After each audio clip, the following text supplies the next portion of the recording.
சந்தர்ப்பம் வரும் வரைக்கும் வெயிட் பண்ணி காத்திருப்பாங்க. எந்த ஒரு காரியத்துக்குமே காத்திருக்கிறதுல நம்ம பார்க்கிறோம். அப்படித்தானே? உங்க வாழ்க்கையில அது ஒன்றும் புதுசு கிடையாது. பல காரியங்கள், உலக காரியத்துக்கு நம்ம காத்திருக்கிறோம். ஆண்டவருடைய பாத்துல உட்கார்ந்து தேவனுக்காக காத்திருக்கிறீங்களா? எவ்வளவு நேரம் காத்திருந்தீங்க இன்னைக்கு? காலையில் எழுந்து ஒரு மணி நேரம், 2 மணி நேரம் ஆண்டோடைய பாத்துல காத்திருந்து வசனத்தை தியானித்து ஜெபிச்சிங்கன்னா புது பலனோட இருப்பீங்க.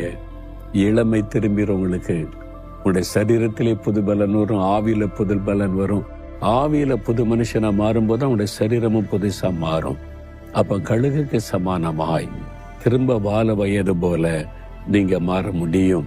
அதுக்கு நீங்க ஆண்டோடைய பாத்துல காத்திருந்து வசனத்தை தியானித்து ஜெபிக்கணும். அப்படி காத்திருக்க ஒரு புது பலன் உண்டாகும். அப்போ ஒரு பெரிய சந்தோஷம் உண்டாகும். செட்டைகளை அடித்து எழும்பிடுவீங்க. ஆமேன். இந்த உலகத்தின் காரியம் எதுவும் இல்லை.